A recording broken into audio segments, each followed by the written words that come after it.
to learn the third Perek of Yoma, which is called Omer Lehem HaMemuna, and that you'll find on Amud Aleph of Daf Chaf Ches.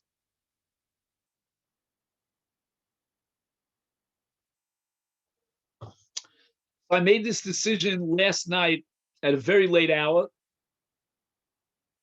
and I apologize if you don't have, I tried to, give you a little recorded message. Some of you got it. I don't know if all of you received it. And if you didn't receive it, then I think you'll be able to follow in any event. So let's start with the following.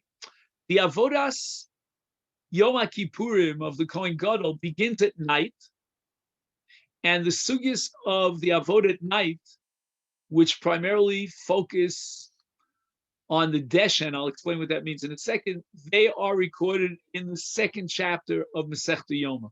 This chapter, which is the third, is dedicated to the Avoda of the Yom, of the daytime of Yom Kippurim, and that begins with the Talmud Shel Shachar, which we're going to discuss momentarily.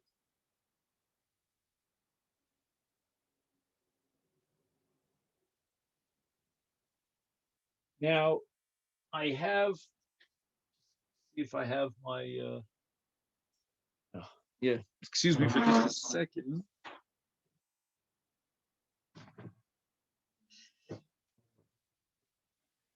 I'm only mentioning this because I want you to have a little bit of a perspective of, where the third Perek in Yoma picks up from the previous Perek.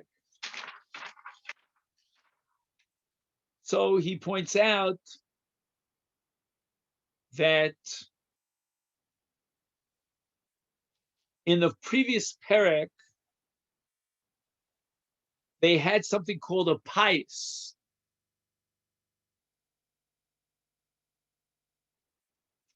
And that has to do mostly with the avoda of the whole year round.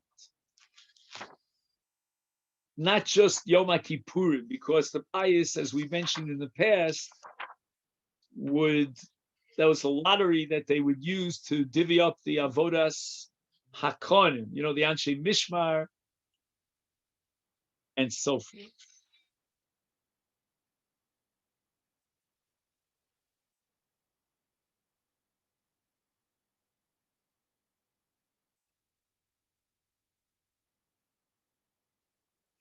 Now,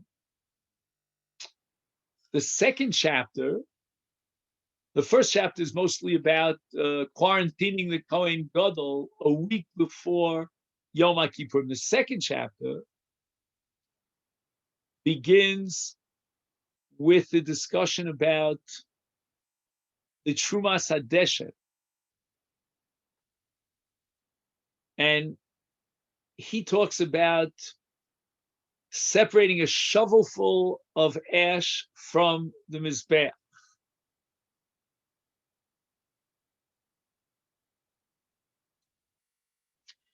Okay.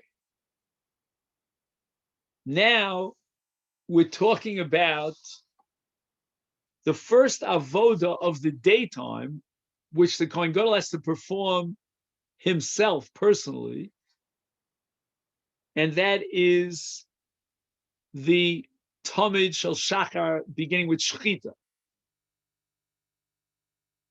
Now, in the past, we've had discussions in Masechet Pesachim about the Talmud Shel Bein Arbayim and its relationship to other karbonos, which comes first. But now we're talking about the Talmud Shel Shachar. And the Talmud Shel Shachar, the Zman, begins with Hanetzach Cham. Now, apparently, there were problems, there were issues. And the Gemara is going to record, at least on one occasion, where they somehow made a mistake I don't know exactly how this happened, but they identified the light of the moon. It was a very bright moon that day, or that night, I should say, and they identified it as the light of the sun. And they went ahead and they were makriv the Tamid Shel Shachar. I think it's already after Alot Shachar. And as a result, they took it, and when they found out that they had made this mistake, to the Beis Hapsul, they burnt it. That's the din of Kodshim Psulim. So our Mishnah is establishing the rules and the operation in such a way that we would avoid such a mistake. I mean, today, you have clocks and you have, calendars. You don't need this. But back in the time of the Gemara, when it wasn't, you couldn't predict exactly when it was the time for the Tamid Shel Shachar, then they used to send up someone to the roof of the Beis Hamikdash, one of the Kohanim, and he would have to testify that it's time for the Tamid Shel Shachar. Amar lahem amemuna. Before we begin the first avodah of the day, namely the shechita of the Korban Pesach, the shechita of the Tamid Shel Shachar, the memuna. Now here we have Machlokas Rashi and Tosfos exactly who the memuna is. Rashi understands that the memuna is what's called the Skan Kohen Gadol. And in the Mishnah at the beginning of Masechet Yoma, we appointed a Skan Kohen Gadol in event that the Kohen Gadol cannot function. Let's say he sees Tumah and he has to be replaced, then the Skan Kohen Gadol is right there to take his place. Tosfos says no, that the Skan Kohen Gadol was busy with other things. The one who would go up to the, who would instruct the Kohanim to make sure that it's pretty close to Tamid Shel Shachar, was a special memuna. They appointed him just for that job. That was his purpose. So if we're going to interpret this Mishnah al pi Rashi, then the memuna is the Skan Kohen Gadol. And he had a bunch of Kohanim who were serving under him, under the Skan Kohen Gadol. And he would address these Kohanim and say to them, Tze'u ura'u higia zman hashchita. I want you to climb up to the roof. And some say it means the choma, the wall that surrounded the Mikdash.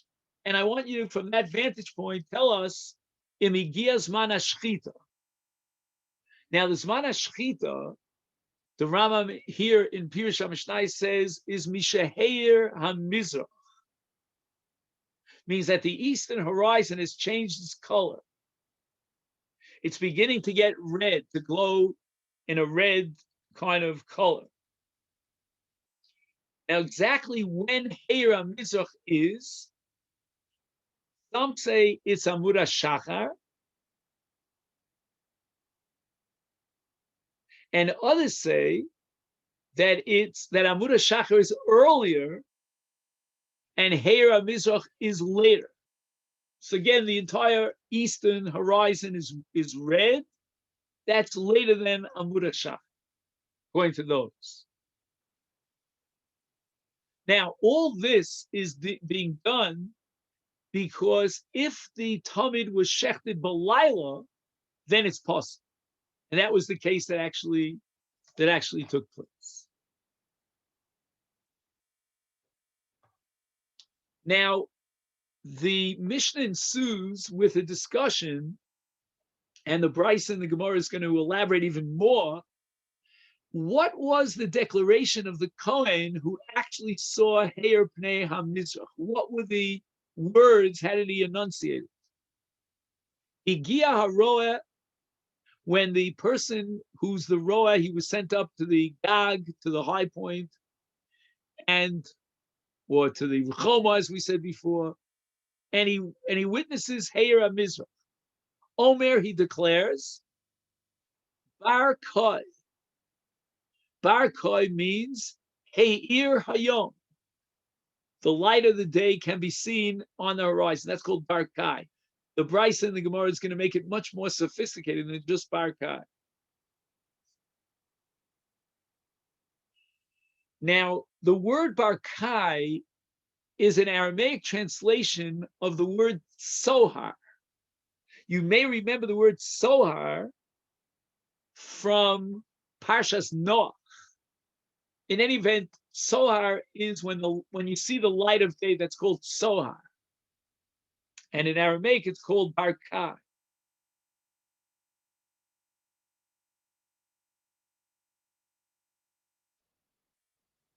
Now, in the note here, he quotes a pasuk in Tehillim that says, Heiru barkim. And there's another pasuk in Yechezkel that says, Leman hoyala barak morata. And the word morata is referring to the shininess of a sword. If a sword is very, very beautiful, it shines. And barak, morata, the word barak refers to the light that reflects itself off this flat metal surface. And heiru barakim in Tehillim. The word barak, which is now being used as barkai, therefore becomes not an Aramaic word, but rather a Hebrew word. And it's synonymous with he'ora with an aleph, the tzohar concept of light. Masya ben Shmuel Omer, he was an actual memuna, as the Gemara is going to tell us. He would ask a different question. Heir pnei kol hamizrach ad shebechevron. When you look out at the horizon, out of Jerusalem, from a high point, you can see all the way to Hebron.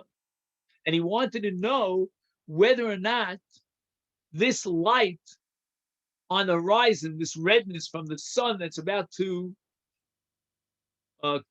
rise above the horizon, whether or not this light can be seen from Yerushalayim all the way to Hebron.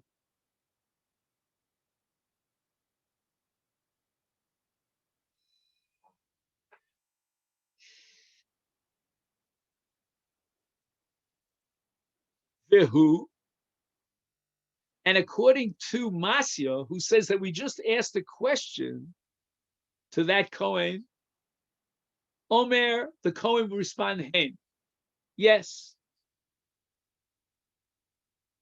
That's the nature of his testimony. In other words, the word hain replaces barkai in the context of Masya ben Shmuel. We don't need that the Kohen actually enunciate the word barkai, that the light of the day has broken through and shines on the horizon. All we need is the word hain. We'll feed him the question. He'll give us the answer, hain. Again, the Gemara is going to go through all the details here about the different formulations. Now the Mishnah asks itself the following question: what is the historical background that the Mishnah is telling us we have to be, by virtue of this rabbinic ordination? It was ordained and enacted that we have to go through this entire procedure of getting the Kohen up on the roof or on the choma. And the answer is Pamachas Olam Meorach. Alavana v'dimu sheheira mizrach v'shachtu es hatamid ve'otziu lebeis hasreif. So that's the story that we mentioned before, that they mistakenly identified the light of the moon as the light of the sun, and then they had to take out the tamid and burn it outside the mikdash. Okay. Next, we've completed the process of determining whether it's time for shechita. At this point, Oridu Kohen Gadol Beis HaTvila. Now this is interesting.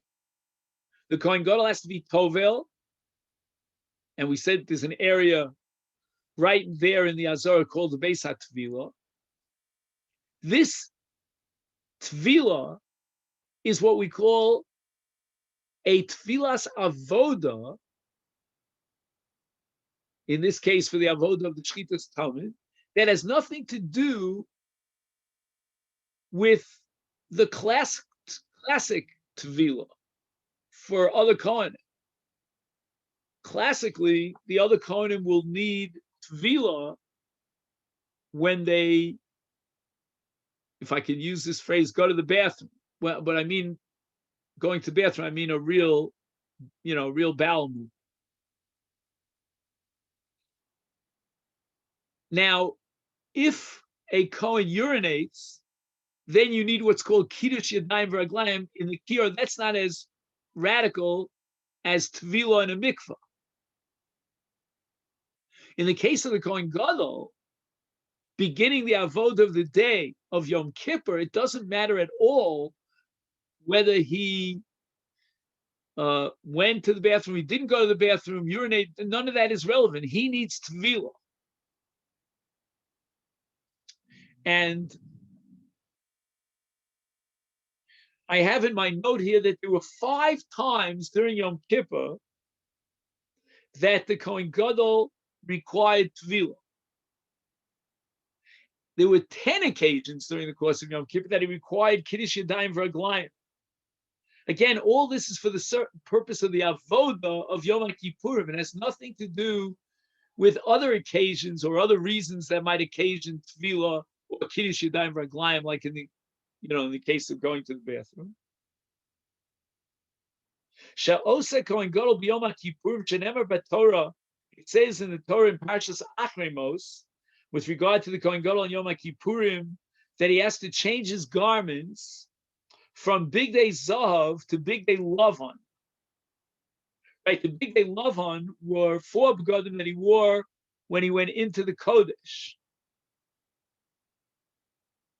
And the Torah says, "V'rachatz b'mayim es b'saro ulevei sham."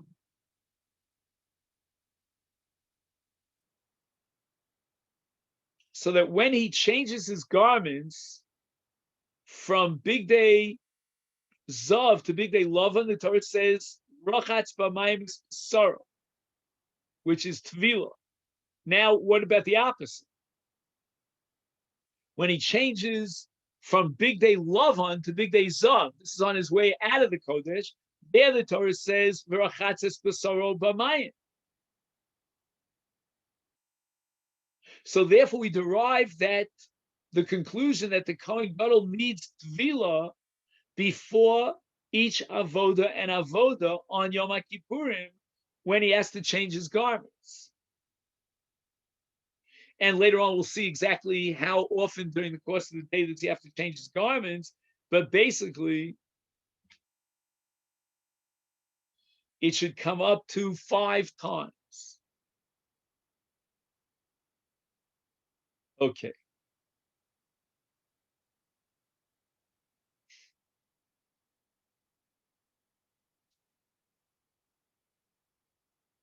Now, in the case of the Talmid Shel Shachar, which begadim is he wearing?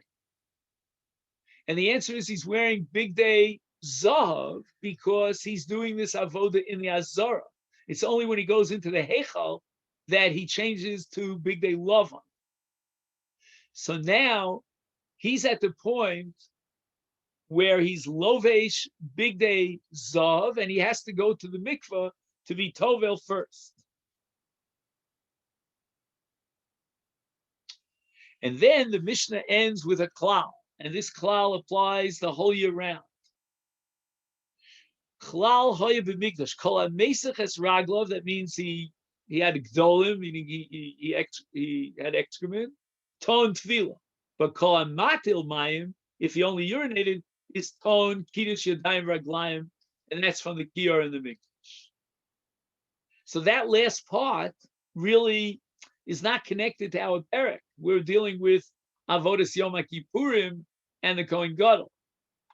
But once we've discussed the Tvilah of the Kohen Gadol, before he shechs the Korban Tamid, then we give a general analysis of Kodshim in general. All Kohen.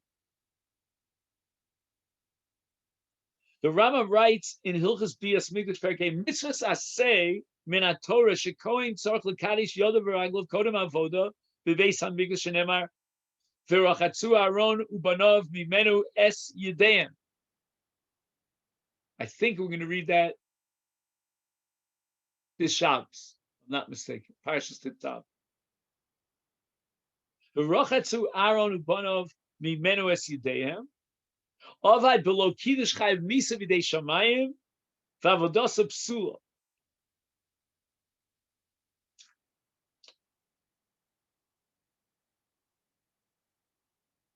So again, what the Rambam is paskening is the mitzvah of Kiddush Yadayim V'Raglayim, which is required by the Kohen before he starts the Avoda, and its absence, not only is he Chayiv Misa B'dei Shamayim, but his Avoda is completely disqualified.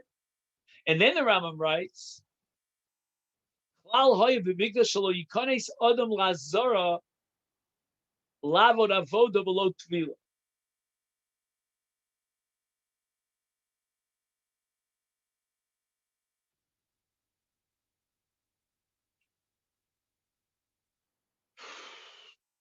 Ba'avodas Kohen Gadol b'Yom HaKippur tzarich litbol kol pam shemachlif es gadol ben avoda la'avoda. But so here's an interesting point. In the absence of Kiddush Yadayim V'Raglayim, the Rambam paskins that the avoda is psula.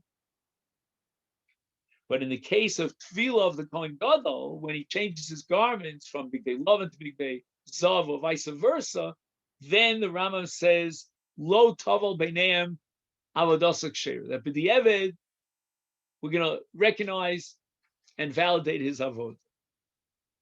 Okay, that's the first Mishnah in the third Perek. The Brisa, Tanya, and this is on Daf Chav Ches Amud Beis. Don't fool yourself that we learned the whole Amud Gemara. We just learned the Mishnah. Anyway, the Brisa says, Rabbi Shmuel Omer Barak Barkai. So that we have in our Mishnah Barkai, and the Brisa in the name of Rabbi Shmuel has Barak Barkai, which is a double language. Now, Barak Barkai is a combination of a noun and a verb. So Barak is the noun, and it refers to the sun. And Barkai means it has begun. In other words, the dawn has arrived.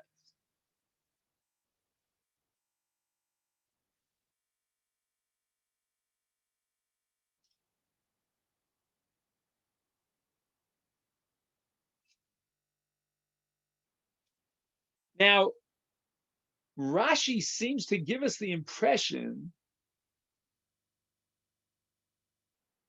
that Rabbi Shmuel requires a greater amount of light than our Mishnah. Rabbi Akiva, who's about to be quoted, he requires even a greater amount of light than Rabbi Shmuel. Rabbi Akiva Omer, Ola Barkai. Barkai, again, we said it translates into English as the dawn. The dawn has risen. A greater amount of light than that which Rabbi Shmuel called Barak Barkai. Then we have Nechuma ben Afakshion, another Tana, Omer, Af Barkai b'Chevron. No, I skipped something. No, that's it. Af Barkai b'Chevron. So you can see the dawn in Chevron. From the vantage point in Yerushalayim, again, it's an increase in the light. And Matisya ben Shmuel, Hamamuna ala Paisos, right, that's the subject of last Perek. Omer, Heir Pnei Kol HaMizrach Ad Shebechevron. In other words, again, we need even more light such that we could see it even as far as Hebron.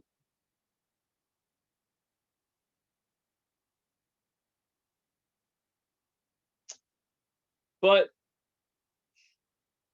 you have to be sensitive here to the difference in language, the nuances of differences, because when we were speaking about Nachuma ben Afakshion, we were talking about Barkai b'Chevron. Now, in the context of Shmuel, we're talking about Heir Pnei Kol HaMizrach ad Chevron.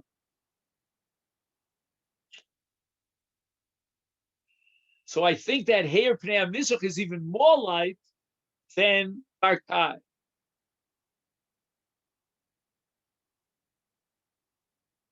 Rabbi Yehuda ben Beseira Omer, Heir Pnei Kol HaMizrach ad b'Chevron.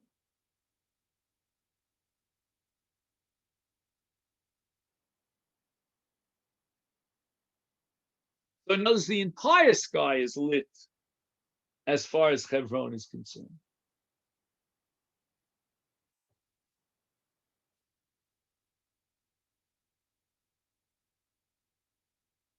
So it's not just ad shebechevron, but it's ad bichevron.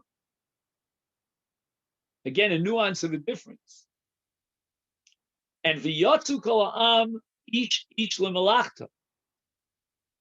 In other words, Rabbi Yehuda ben Beseira is adding another element into the equation, and that is, at what point do the workers who are day workers have to go out to work by contract?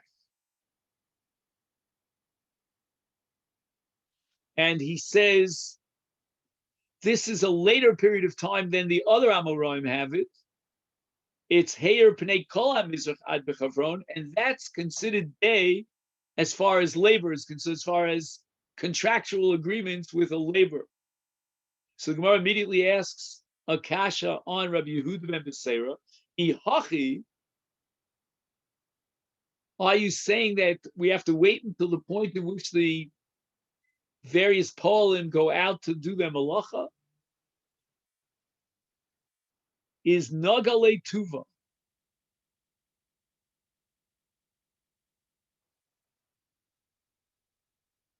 What is the Gemara's kasha here on Rabbi Yehuda ben Beseira? Naga le tuva. Naga means light. Let me just read you this footnote. He says, if there's so much light until they shech the Talmud Shel Shachar, why do we have to bother with this whole rigmarole, this whole process of getting someone to testify? I mean, everybody could see that there's light out. The reason why we were sending out scouts was because it's still somewhat dark out. Is it called Yom or not? But if you're talking about this late hour when the employees go out to work, then anybody could see that. Naga le tuva. There's plenty of light.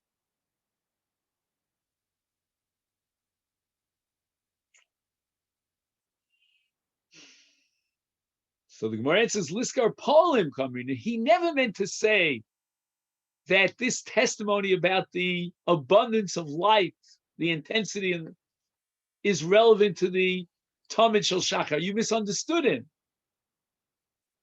Rabbi Yehuda ben Beseira was only addressing the question of at what point do the employees have to go out to work, and we give them a little bit extra time to sleep or whatever they have to do until they're obligated by contract to go out and work.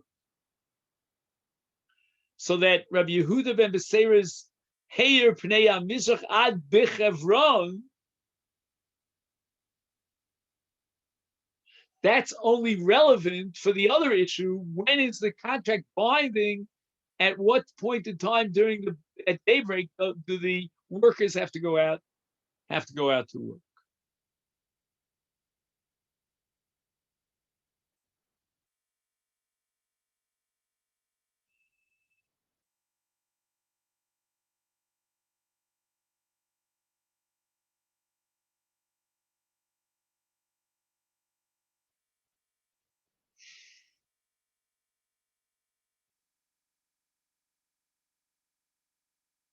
Now, I had an idea here when I saw this Gemara, but now I'm thinking again that the language of the Gemara doesn't support me.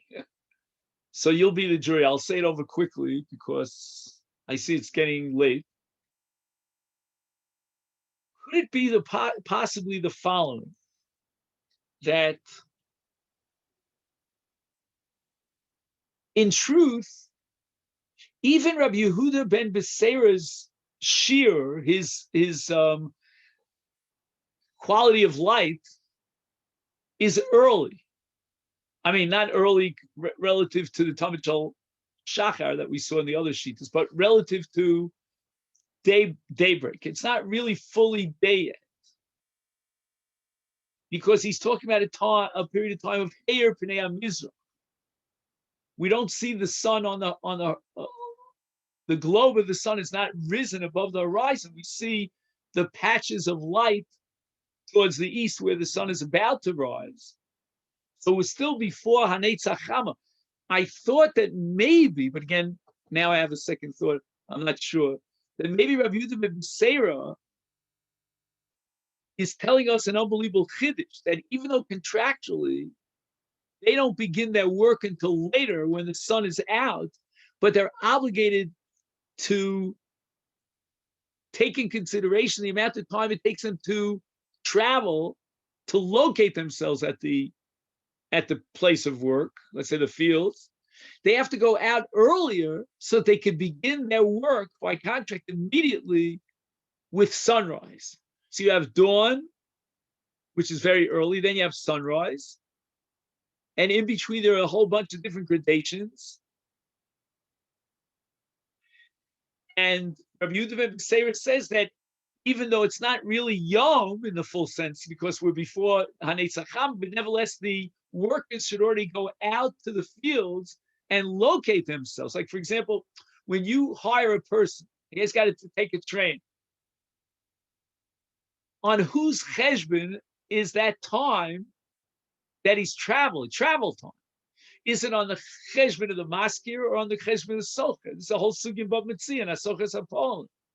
But in relation to our Mishnah, or the Bryce, I should say, when Rabbi Yehuda ben Beseira gives us a later time period, the Gemara says that's for the hire of workers. What he's talking about is whether or not the workers have to go out there at such an early stage, even before day, when they actually start their work.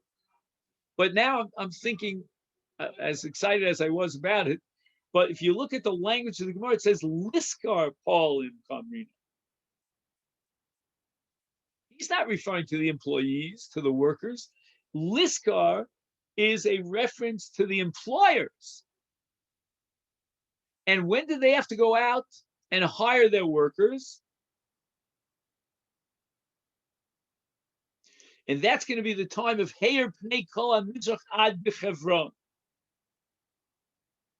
Now, what kind of halacha is this? Why is Rabbi Yehuda ben Beseira bothering to tell me when the employers should go out to hire their workers?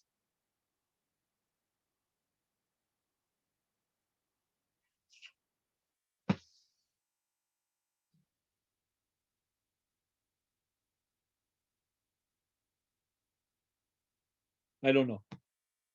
So, Belinetta, that's who we'll pick it up tomorrow. I'll try to figure out what Liskar Paulim Kamrin. Okay, then. Take this opportunity to wish you a great day. And thanks for joining me for the third Perek in Yom.